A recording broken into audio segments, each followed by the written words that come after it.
Halo, selamat berjumpa kembali di dalam ruangan kesehatan YouTube saya. Terima kasih karena sentiasa menonton dan terima kasih yang sudah subscribe.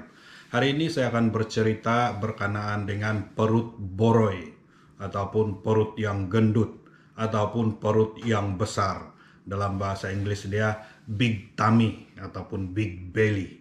Macam mana kita mau kasih kecil kita punya perut kalau sudah besar? Dan macam mana supaya kita yang belum besar perut ini tidak kena besar perut. Nah, itu yang akan kita bincangkan pada hari ini. Oke, pertama sekali kita kena paham macam mana ini perut boroi boleh berlaku. Macam mana ini perut besar boleh berlaku. Karena dia bukan berlaku tiba-tiba. Dia berlaku perlahan-lahan selama beberapa tahun, sekitar 10 hingga 15 tahun, tiba-tiba besar sudah, baru kita perasan. Dia bukan besok kecil, hari ini besar. Kalau macam itu senang kita mau elak, tapi yang ini dia berlaku secara perlahan-lahan, tanpa kita sedari. Sekali tengok, alamak, sudah, neburuyut, sudah itu perut besar.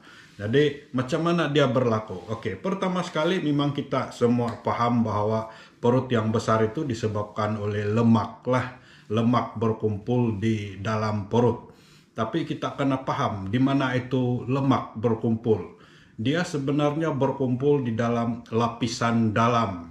Lapisan dalam kita punya perut, bukan di lapisan kulit. Itu yang selalunya orang tidak berapa paham. Dia ingat itu lemak itu di kulit, di lapisan kulit dia. Sebenarnya bukan, dan lemak itu juga bukan di otot dia, bukan di otot perut. Nah, jadi kita kena tahu di mana itu lemak. Oke, saya bagi tahu lemak itu sebenarnya di satu lapisan yang dipanggil omentum di dalam perut kita. Omentum ini adalah bentuk tirai. Dia macam berbentuk tirai, dia dari perut kita sini. Nah, sini kita punya perut. Itu tirai jatuh pergi bawah, lepas itu dia lipat balik pergi atas, melekat di usus yang melintang ini, transverse intestine kita bilang, transverse colon. Perut di sini, di bawah perut itu ada tirai jatuh, nama dia omentum. Lepas itu dia lipat lagi nih tirai, naik pergi atas, melekat di transverse colon. Nah, itu namanya omentum. Omentum ini malangnya tiada guna apa-apa di sana kecuali dia bergantung macam tirai saja. Selepas bertahun-tahun dari umur kita 20-an, pergi 30-an, pergi 40-an, kerja dia pelan-pelan kumpul lemak. Lama-lama bukan tirai nipis, jadi tirai tebal sudah dia. Tebal dengan lemak. Jadi bila perut besar itu karena kita punya tirai omentum itu sudah tebal. Bila dia tebal, dia tolak ke punya kulit perut pergi depan, maka menggelembunglah ke punya perut. Nah, dan masalah karena omentum ini dia tidak terlibat di dalam mana-mana pergerakan. Kau exercise lah, kau sit up lah, kau push up kah, apa saja exercise kau guna untuk kau punya perut. Yang kau kasih exercise itu otot di lapisan luar perut kau saja. Itu omentum duduk diam-diam, tidak kena guna masa exercise. Iyalah dia tidak kena guna sebab dia bukan otot.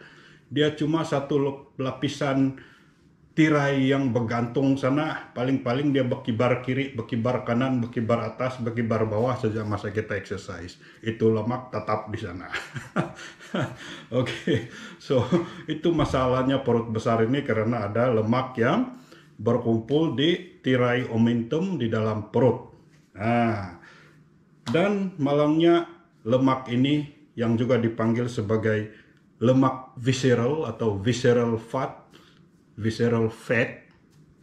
sangat bahaya karena bila dia sudah berkumpul di omentum, juga maksudnya dia sudah berkumpul di jantung, sudah berkumpul di hati, liver kita, dan sudah berkumpul di salur darah kita juga. Nah, kalau dia berkumpul banyak di salur darah, itu yang menyebabkan salur darah boleh tersumbat karena penyakit jantung, penyakit hati, penyakit buah pinggang, dan sebagainya.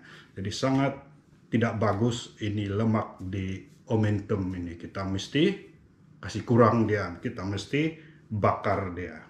Oke?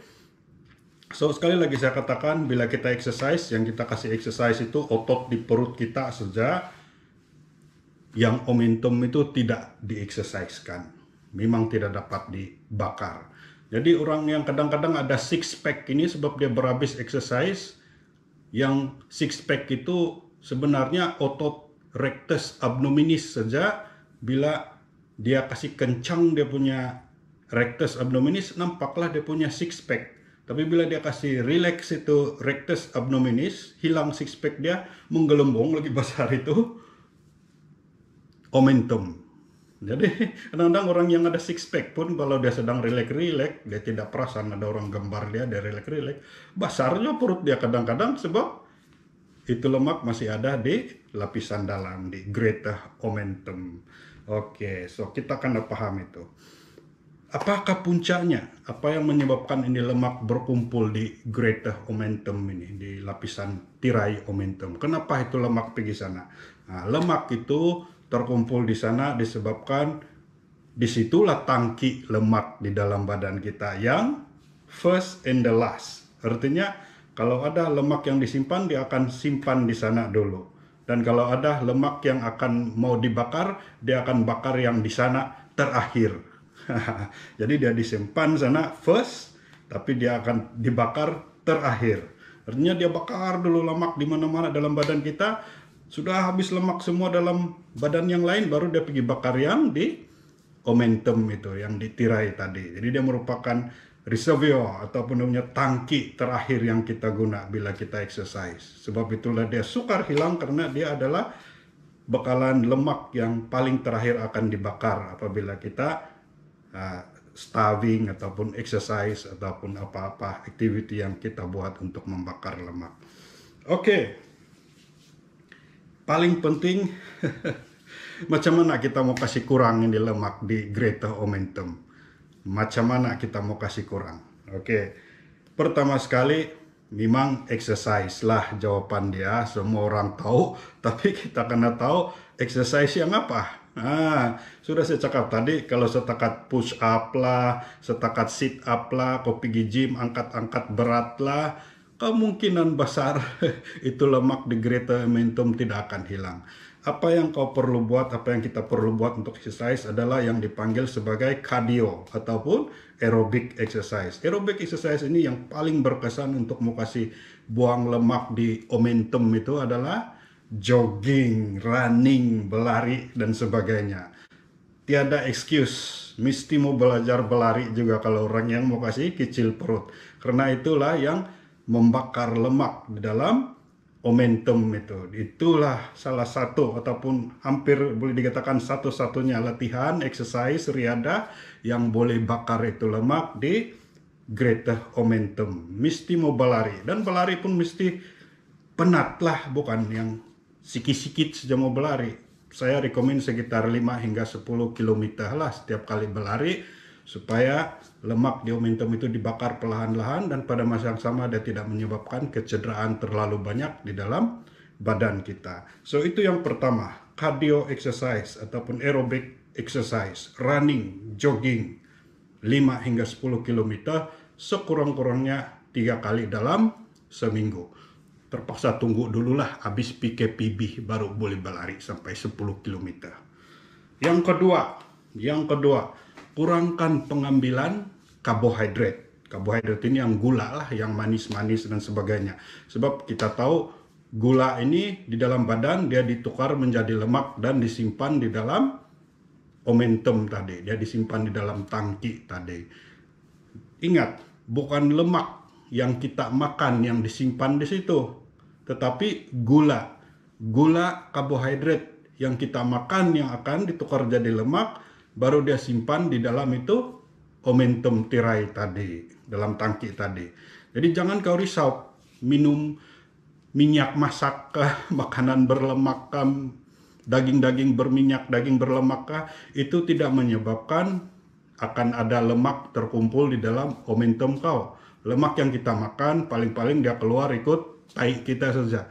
Tetapi gula yang kita makan, yang kita minum, makanan yang manis-manis, nasi, roti, mie, termasuk alkohol aromaiti, semua pun akan tukar jadi gula dan disimpan di dalam omentum tersebut, di dalam tirai tersebut.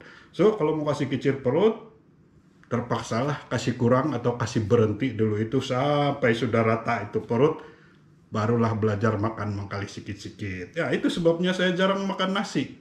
Sebab nasi ini gula saja. Kalau saya tidak mau perut saya besar, saya mau kasih kurang itu nasi. Biarlah saya makan sayur saja, makan pisang, makan timun, makan kacang, makan daging, makan ayam sedikit, tiada hal. Semua itu bukan gula, bukan karbohidrat. Dia tidak akan membesarkan saya punya omentum, saya punya perut itu.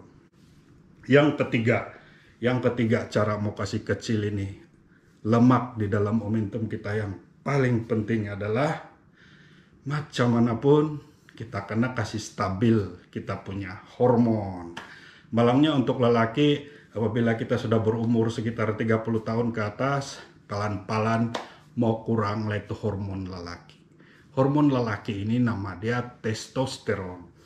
Jadi bila sudah kurang itu hormon testosteron, maka kadar pembakaran lemak pun berkurangan, menyebabkan makin banyaklah lemak disimpan di omentum tadi. Jadi macam manapun selain daripada exercise, selain daripada kurang pengambilan gula, testosteron itu mesti cukup di dalam badan lelaki. Macam mana kita mau kasih cukup testosteron? Selalunya terpaksa juga suplemen untuk orang yang terutama sekali sudah berumur 40 tahun ke atas. Memang exercise boleh menyebabkan testosteron naik juga, tapi kalau mau kasih kuat dia punya kesan, mau kasih laju dia punya kesan, terpaksa juga suplemen testosteron. Dan testosteron ini selalunya disuplemenkan dalam bentuk jarum. Dan orang yang boleh bagi suplemen testosteron ini mesti dokter sajalah, jangan pandai-pandai jarum sendiri, karena mau periksa darah dulu baru boleh bagi itu hormon testosteron. Selain pada hormon testosteron, dokter akan periksa juga hormon estrogen, hormon progesteron, hormon thyroid juga. Pastikan semua ini seimbang untuk membakar lemak di dalam omentum ataupun di dalam perut kamu tadi. Testosteron, estrogen, progesteron sama hormon thyroid. Terpaksalah jumpa dokter. Nah, itu pun mesti mau jumpa dokter yang tahu pasal hormon. Macam saya lah, saya tahu sikit-sikit lah pasal hormon, jadi saya senang sikit mau jaga saya punya badan karena saya ada itu knowledge. Nah, itu sebabnya the best medicine in the world is your knowledge. Kalau knowledge salah, habislah. Semua pun salah. Alright, ada satu cara sebelum saya berakhir. Ada satu cara untuk kita mau tahu sama ada kita cukup kita punya hormon testosteron atau tidak. Senang saja. Dalam bahasa Inggrisnya dia dipanggil sebagai find your dick test. Dalam bahasa dusunnya, coba kau cari tontolo kau punya tes dia. Macam ini. Oke, kita berdiri rata macam ini, lurus. Kemudian kita tengok ke bawah. Kasih tunduk sedikit saja ke kepala, tengok ke bawah. Kalau kau boleh nampak kau punya tantalau, artinya testosteron kau bagus. Tapi kalau kau tunduk sedikit, kau tengok, tidak nampak kau punya tantalau, kau punya penis, sebab pada perut sana besar memblok, artinya testosteron kau kurang sudah. Gitulah tes dia. Walaupun tes ini adalah satu jenaka saja, tapi sangat betul. Bila perut kita sudah besar itu artinya testosteron sudah kurang. Perlu ditambah testosteron di dalam badan supaya perut itu akan terus jadi kecil. Oke, kesimpulannya mau kasih kecil perut ada 3 paling penting. Pertama, exercise cardio, running, jogging.